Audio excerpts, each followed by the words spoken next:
All right. Thank you so much, everybody, for being up here with us. This is All Access Pass. I'm your cruise host, Jason.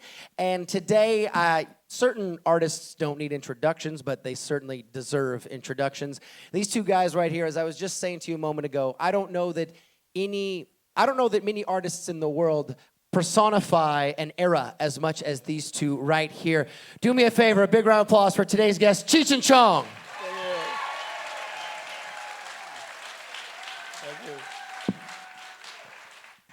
First and foremost, thank you for being part of the Flower Power Cruise. This has been a trip. It's cool, isn't it? Yeah. No, I mean a trip in a good way. It's good.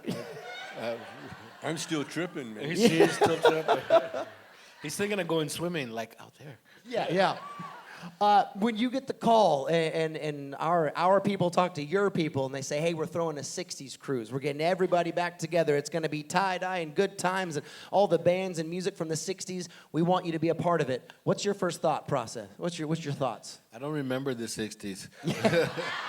I was there, but I don't remember a whole much. No, I've been looking forward to doing a cruise. I've been on one other cruise, and it was a lot of fun. Because all you do is eat.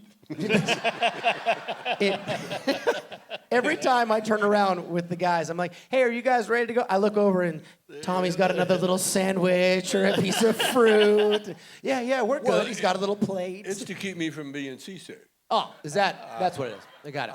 That's what it is. So the more you eat, the less seasick you are. Yeah, and it gives you something to do. It gives you something to do, keeps your mind busy. And when you get old, that's all you look forward to doing. Eating. That's why cruises are so popular. You're eating, you're going, what's for dinner? That's why he eats edibles. That's why he eats edibles, yeah. We have an edible supply. A fan here. or two out there, I'm sure, yeah. Gotcha. If you don't mind, let me take you all the way back. Let's go back to the beginning. How'd you two meet? How does Cheech and Chong even become?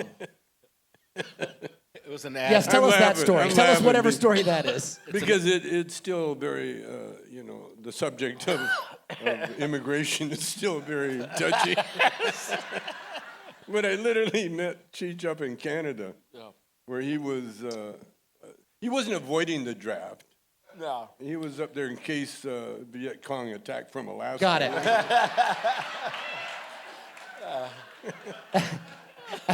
As a good friend of mine says, I was actually stationed there during the war. Yeah. And listen, I was up in Canada because I got deported from the States.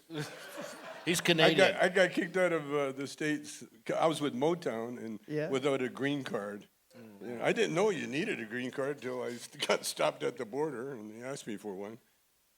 Didn't have one, so it's funny. We were both, and then when we came down to the States to try to make it as a comedians, we both had to sneak in the States. I was part of the draft resistance movement. The DRM. Yeah. And I wasn't hiding from him. I told him where I was all the time. And so I went to Canada ostensibly to be a potter. I was at my last semester. Gee, a Mexican potter. Yeah. What are the odds, huh? That's what all the Canadians said. Oh, that's natural for him, baby, doing that. Cheech was the first Mexican I ever met, man. The first Mexican you ever met. Up close. He kept touching my hair. I don't know what does that mean. And how did you guys decide when you met that you had something that was show business worthy? Well, I had a nightclub. My family owned nightclub. We had a strip club. It was Vancouver's first. And I got fired from Motown. That's another story. But I was back in Canada working at one of my clubs. We had an after-hours club and a strip club. And I was doing the lights in the strip club. It was a little more exciting, And I noticed how boring the show was. And I noticed that the girls looked so sexy when they came in to work. And then they would put on their costumes. They would lose that sex appeal. And so I thought of doing an improvisational comedy group with the strippers as actresses. And we did it. But the only thing is we never told the audience or the customers that we were changing the show. And that became part of the show because all of a sudden the girls could talk. Yeah. And that's really sexy. And they would come up in their street clothes, and we would do a skit where they would have a pajama party pretending it was after the show. I really just heard you say a pajama party in my head for some reason. I'm sorry. I heard it in my head. I did. I apologize. Later on in the night. Pajama party. Short story, long story, shorter, longer. We had a straight man. I had another partner named Dave. And, yeah. Where's Dave? Yeah. And we had another guy, a straight guy named Rick. Well, Rick's wife, because the show became very popular, and we hit the newspapers, and so Rick was caught with strippers on either side, and him smiling, and so his wife didn't take kindly to that. No, she found out about it. Is what? Yeah, she So discovered. she took him home, and then never saw him a mutual again. friend said that Cheech would be perfect for the show. And so I invited Cheech down to the show, and he saw the show, and the rest is history. And he paid Canadian money, which was good, you know. So Yeah. yeah, it was good. You didn't have to mess around with the dollars you couldn't use anymore. Yeah, give you. No, there's like it was all cash too. I like that part. Well, and how many, all said and done, as we sit here today, how many movies have you guys done? Together? Yeah, together. 9. 9? 9? Is it 9? He says 9, so it must Yeah. be. And you wrote or co-wrote and you directed a bunch of Yeah. them, if I'm not mistaken. So I directed, wrote most of them. yeah. So you're the talent, is what you're trying to say. Well, Is that no, what you're no, trying no. to say? The way I would write is Cheech would tell me his stories, and then I'd say, well, we got to put that in a movie. Like that scene in Up in Smoke where he's peeing in the hamper. Oh, there's so many of them. I can't keep track. And they asked us if we ever smoked dope when we were doing the movies. And the truth is, there wouldn't have been any movies if we didn't. That's awesome. It actually lends the question, what made you feel comfortable enough to start? Because no one else was going down that road. Not that hard, right? No one was really doing the psychedelic aspect, the drug aspect of it. People were kind of avoiding it. What made you go for it? Well, when we were up in Canada, we were working in a strip club, and we did a lot of T&A jokes, you know, As you do. titties and butt jokes. Yeah, I got it. Thank you for helping me. And, He's been at sea a long time, Yeah. and he doesn't know Yeah. about that. and TNA, let me break this down for you. so when we got down to L.A., we never had that biker crowd, and so we had to come up with something that the L.A. people could relate to. And the one common denominator was pot, marijuana. It was or all drugs. over. Again, thank you for breaking it down for me. And the other thing that no one else was doing was doing ethnic jokes, like where a real Mexican would be playing a Mexican. That was very rare.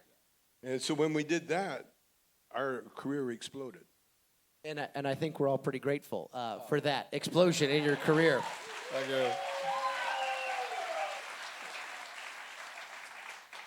Do you, looking back, you guys have obviously done TV, you've done movies, you've done record, you've done a ton of different types of media, if you will. Do you prefer live performance, or do you prefer the process of building a movie or a record? Making movies is tough. I mean, and it never ends. You know, it's one process after the other. But so I like stage. I mean, it's like going to the gym. You come out of there stronger, you know, with chops, and then you can use that in every other area. You know, it just kind of solidifies what you're doing and makes it stronger. I love stage. We've done stage for like ever. What'd you say? I can't understand him sometimes. Because I'm deaf. No, he can't hear me. What about you, Tommy? Do you prefer to be live on stage, or do you prefer the behind the scenes aspect? It's kind of like asking, would you rather have a live woman or watch porno? Yes, it's exactly what I'm asking you. Yeah, Both work for me.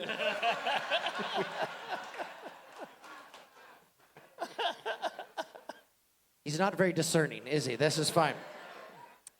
Now, what we like to do is before we start our all access pass, my lovely wife, who's also a Canadian, she likes to run around. She doesn't.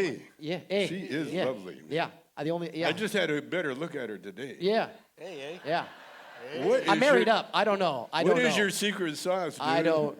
Nothing I'm going to say on camera. I don't know what I did that day. Oh, but you can lick your forehead? Is that it? yeah. Explain that one to me.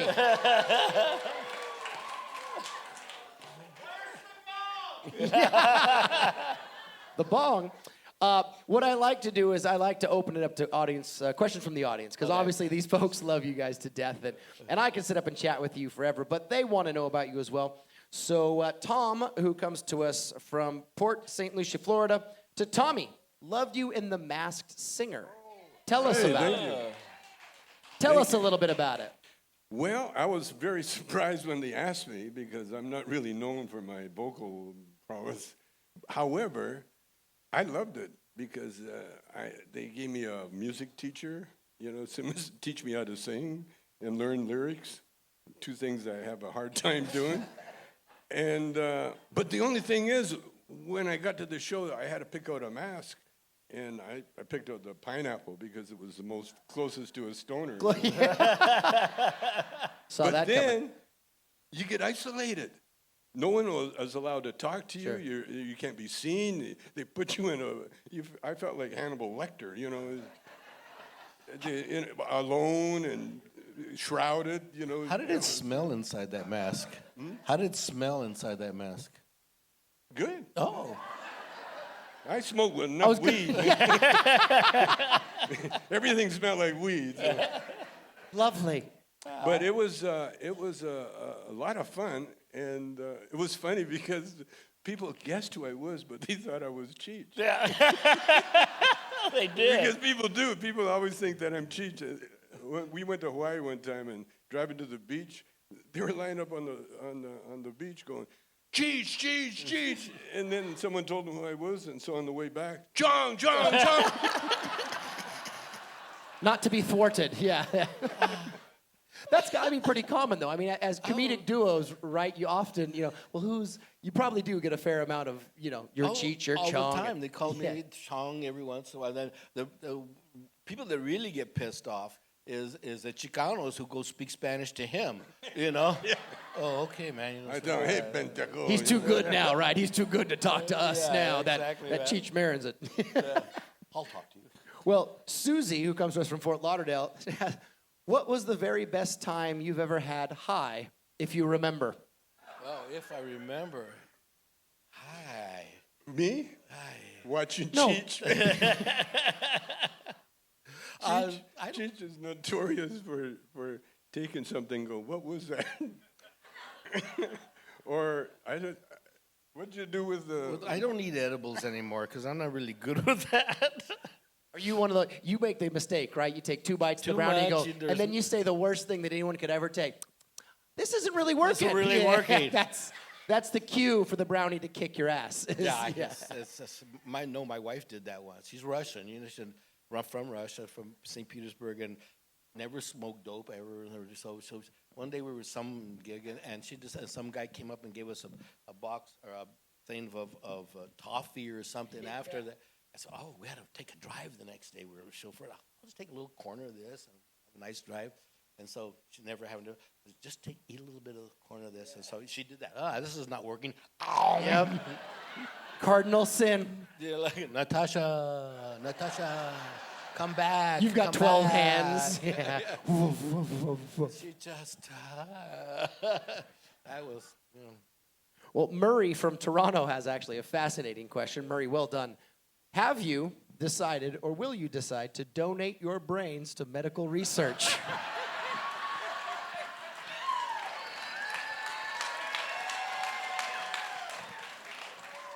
Of course. I will. What's left What's of it? left of it? well, I won Jeopardy, so have at it, I mean, like, take a look at my brain. I want to know what's in there. Judy comes to us from Long Island, New York. I follow you both on Twitter and also Cheech and Chong on Twitter. I love the inspirational quotes. Thank you. Who is the person behind the Twitter accounts? For me, it's my daughter, Jasmine. She's 27, I think. Yeah. She's about to turn 27. It's hard to remember. It's, I it's, know it is, man, because they keep growing. And she was that was money on an education well spent.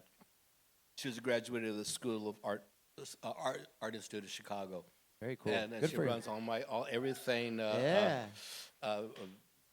graphically oriented, and she writes all those things, takes a lot of photographs. So I'm real proud of her. Oh, that's awesome. That's very cool. What about you, Tommy? I do my own Twitter. You do your own? Yeah. Oh, look at you, a man of the people. I got a lot of people hate me because I'm always trolling Trump. No comment. We're going to move right along to the I next love it. question. One guy asked me on Twitter, goes, "Why don't you show your tax returns?" I said, "I'm not the president. I don't have to." Right, write me in next year, and maybe I will. I'm Canadian. We don't have taxes. Yeah. Are you kidding? Billy, all the way from New York City, will you be doing any more movies? Together? Yes. Oh. Yes. With him. You never know. You never know. I mean, Oh, I know. okay. No, we did.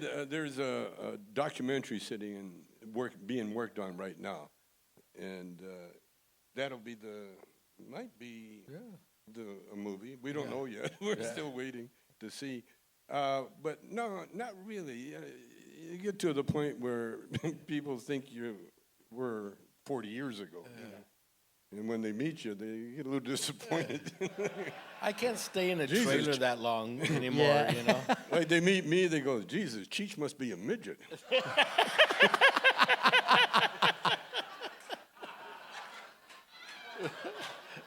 I get that. Donna and Jimmy, all the way from Texas, was that one of your 64 Chevy in Up in Smoke? And what was it named? It was named Muff Diver? No, Muff Diver. Yes. That was the license plate. But it You had know what kills me about Muff Diver? Yeah, no. Is that we sign autographs all the time. People don't know what it means. Bless them. It kills me. Let's not explain And it I here. ask people, "Do you know what that Muff Diver means?" They go, "No." I'm sure this is an educated How crowd. many people here know what Muff Diver means? Yeah. Everybody. all the guys. She's asking them. Yeah, look at her. She's like, what is it? Up in Smoke University. Was it one of yours? The car? No, we bought it for the movie. Bought it for but, the movie. yeah. But I'm seeing that color combination in a lot of commercials right now, because it has to be the classic representation of that era. Yeah, that was a cool car, man. That was good. Cash, who's also from Texas. Cheech, big heart with a little arrow through it. Did you love your time on Nash Bridges? I loved you. Thank you so much. Oh, thank you. I loved Nash Bridges. I mean, if we shot it all in San Francisco, and if there's a city you got to own, San Francisco is the one to own because we had a great time, and it was hard work. I mean, that was 16, 17, 18 hours a day, 5 days a week, 10 months a year for 6 years, and that's all you did is you got up and went and did the show, and you came back and collapsed and got up the next day. But it was fun. It was a good crew, and it was a beautiful Makes city. a big difference. It makes a a huge whole difference, yeah. You know. You say every hour show, especially a police show or detective or any kind of procedural show, you know those guys are just working all day, every day, and you can only do that if you have a good crew and a cast and you all get along. Without question. Susan, I think it says, from Arkansas. Seriously, thank you. Come on, people. These are the jokes, folks. Come Yeah, on. these are the jokes. They don't get any better. Arkansas? Where's Arkansas? Tommy's wife looks and sounds very familiar to me. Is she a celebrity in her own right? Why do I know her? Yeah, Shelby is. Yeah, she's been in a few Cheech and Chong movies, and Part of our stage show. and she was also voted one of the most beautiful women over 40 in More magazine. She made the top 10, No. and then she was also on Oprah. Yeah. And she was so weird, so excited about it that after she got off stage, she said, "Did Oprah hold my hand?" So cute. No, she is a celebrity in her own right. And they'll get to see her tonight. And she's going to be and tomorrow night for the other. She was going to be on the panel today, but she's not feeling that well, so she's resting. Yep. She's okay. She just rested. John Merrill from Colorado, just saying, ... Why weren't you both arrested? Oh, we were arrested. I mean, yeah. Yeah, no. Hey, I went to jail. How's that? Yeah, he was arrested. Yeah. We were arrested as Cheech Chong one time in Tampa, Florida. For obscenity. For obscenity, I guess. It was a scam. It was exposure, but they dropped for not enough evidence. Insufficient evidence. Well, it was cold. Come on. Yeah. It was a bad weekend. If you don't mind, I mean, a lot of people have asked, and I don't want to jump into it, but since you opened the door, you did go to prison for a little time there, sir. I went to jail. He went to the Rock. I did 9 months in Camp Cupcake. No, Club it was a federal Offense. Prison. federal prison, but it was like a Madoff, Bernie Madoff prison. You know? And I mean, we had everything. I had my own cook. We did, and everybody treated me like a celebrity. And my biggest job there was taking pictures. Posing for pictures. Is it true that you shared a cell with Jordan Belfort, or were in the same wing as Jordan Belfort? No, Wolf of Wall Street. If you've seen Wolf of Wall Street, that's Jordan Belfort. We were in the same cubicle. They cubicle. put all the celebrities together. Got it. Know? And that's funny. He was there. It was like its own Big Brother, is what it was. Yeah. No, it was brother. great. It all sounds really. Yeah, it was great. Yeah, I'd go back in a heartbeat. No, I'm telling you, man. 3 hots and a cot, man. There's so many people. There are a lot of famous people in jail when I was there. You know, I don't want to bust anybody's trip, you know. but no, I turned it into a spiritual retreat because it's perfect. I'm telling you. I got a plan for prisons, you know, as soon as we get Trump out of the office. You know, they should turn all the prisons into schools. Because they are now. It's federally mandated. If you go to prison and you don't have a high school education, you have to get one. Mm-hmm. And while you're there. And so it really was easy. And I was writing a book. That's why Belfort and I connected, because he saw me writing a book. And you so convinced him, right? And so he says, I'm going to write a book. And when he wrote a couple of pages and he handed it to me, he was kind of an egomaniac, you know. And gee, I wonder. And he was like, "Here, what do you think of this writing?" And I read it, and it was like he copied Tom Wolfe, you know, Bonfires of the Vanities. Yep. And so knowing he's a genius, I could insult him. So I said, "You haven't written shit, man." Here. And he got all upset. "What do you mean?" I said, "You just copied Tom Wolfe." I said, "Write the stuff that you've been telling me every night." And so he said, "Oh, I'll do that." So he wrote, and it was The Wolf of Wall Street. But I don't know if you knew that or not, but there you go. There's a little tidbit. I asked Tommy when he was in, or shortly after got out. I said, "Well, how was that? You know, because it sounds like fun and games and everybody, you know." But I said, "What was the part that was not good?" He says, "The first time you hear that door slam, clang, and they got you, and you hear the lock, and you go click, and then you hear the sound of 200 men farting and snoring." Crying. And that was just in the celebrity wing. Yeah, God only knows what the rest of it. My dinner's late. My filet is overdone. No, but see, they always say you find God in prison, and boy, I did, yeah. And God loves me. You found him, yeah. No, he does. Have you seen my wife? Yeah.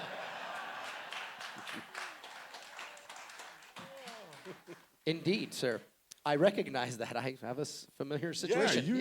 God I loves the understand. hell out of you too, boy. Joanne from Kansas City said, for one of you, both of you, either of you, who's your favorite late night host, either current or present or past? Oh, past. I always liked Letterman. I thought he was a dick, but I liked his show. Yeah. I like Colbert now. I mean, that's the so guy you like the dry, witty. I like the layout. You like the dry, witty. I still miss Johnny Carson, man. Yeah. Because Carson was a fellow stoner. Yeah, I was. He did more coke than Robin Williams. Yeah. Look at people. How much did Robin Williams do? Yeah. Everyone. Those that know. She has a follow-up question. Do you have a favorite comedian yourselves? Who do you like? I've always loved and adored Richard Pryor. Yeah. I mean, to me, he was right on that edge with intelligence and humor and just authenticity. He was very authentic, So and he was fast and funny. Yeah. I liked Louis C.K. until You couldn't like him he anymore? got a hold of himself. Whoops. Yeah. Or you couldn't let it go. Yeah, leave that one. Leave that one. Leave that line. Leave that line. I know where you're going. Just leave that line. Joan from L.A., were you both always driven to succeed in comedy and acting, or were there some outsiders or outside influences pushing you? Well, for me, my wife, Shelby, we've been friends. We were friends, and then we got to be lovers. But she was always my friend. And she was so young when I met her that she wasn't even wearing shoes. They wouldn't let her in a nightclub, her and her sister, because they weren't wearing shoes. They were barefoot. When you say she was so young, I've never heard the phrase she was so young she wasn't even wearing shoes. To go like out 6? What are you talking about? She wasn't even wearing shoes. Booties is what they're talking about. She was 16. Okay, fair enough. But she's always been the brain. She's very smart. And she helped me through the nightclub era with the strip club thing. And then when Cheech and I got together, she helped us, she would critique. And so she's always been able to, she critiqued my looks when I first met her. and I've been in love with her ever since. But it was her influence, and still is to this day. And the only reason I got her on the stage, doing comedy, was that she was too beautiful to leave at home alone, And so I said, do you want to be in? No, I said, first of all, come with me. Yeah. She goes, I don't want to just sit there. And I said, well, I'll put you in the show. And so she says, okay. And so she's been in the show ever since. But she's my rock. She's the one that Great answer. Responsible for everything. What about you, Cheech? Good answer. Yeah. I'm a Chicano, so I have to have 3 jobs at all times. Yeah. So I was always driven required by that. Yeah, I wake up in the morning every morning. What's my job today? How do I make it today? What job do I do? And so that's kind of always driven me. And it's kind of like climbing a ladder. I never looked down. Like, well, where I come, I just keep climbing, and that way, one of the 3 jobs is going to pay off somewhere along the journey. But I still do the same thing. Keep yourself busy. I have 3 jobs, and I taught my kids to do that too. And they know I got my 3rd job today, Dad. I'm gonna make it, Dad. It just makes me great. Oh, that's awesome. Yeah, but are they legal? Well, I didn't say they had to be legal. Yeah, just said jobs. Didn't you? Jobs. Cindy, who comes to us from Decatur, to Cheech, I loved you in Tin Cup. Oh. Do you have any upcoming movies? Ooh, do I?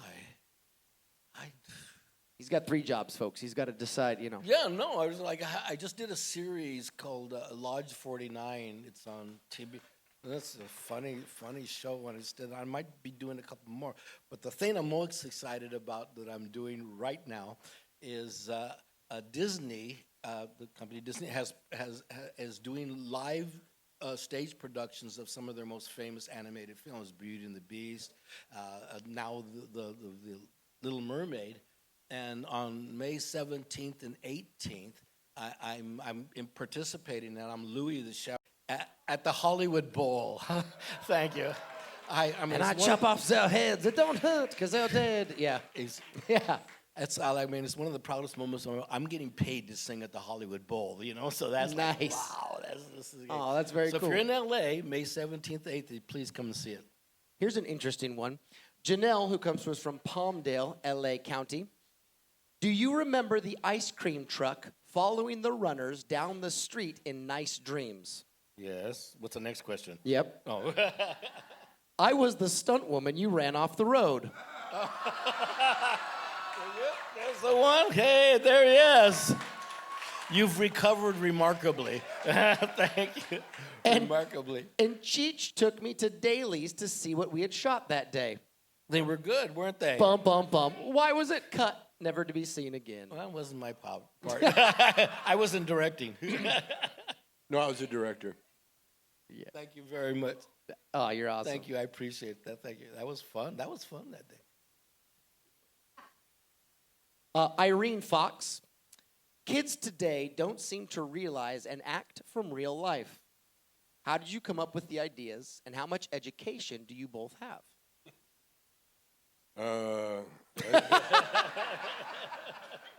I almost made a GED in prison, but I couldn't get past algebra.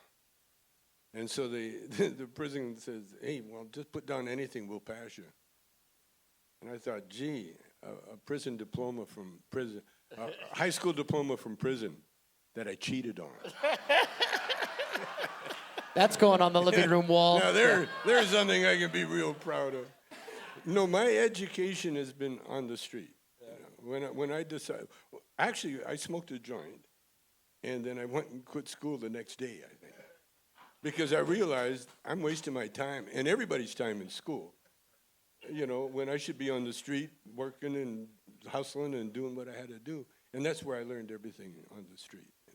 How about you, Cheech? I have a degree in English from Cal State Northridge, and thank you very much. And well, it was English as a second language. It was a whole different. ESL, yeah. No, but I was always an academic all my life. I mean, I was got a lot of awards and doing that. And I hang out with my wife, who you saw, some of you saw on the stage today. She's just completing her doctorate at USC, right, in profound performance. She's a concert pianist, so I like to hang with that crowd, you know. A different crowd. Different crowd, yeah. Well, about the last 75 questions are all, we love you, can we have a picture with you, can we have an autograph with you? So I've talked to the gentlemen, and they said they're going to be so kind as to do not rush the stage. We're going to take them out the back. We're going to take them around, and like we've done with the other bands, they are going to sign some autographs and say hello out here. So when we finish this in just a second, again, I'm going to take them out that way. I'm going to ask you not, please, to rush up here. Before we go, though, hey, sit down. Fine, we're going to sign them over there if you run that way.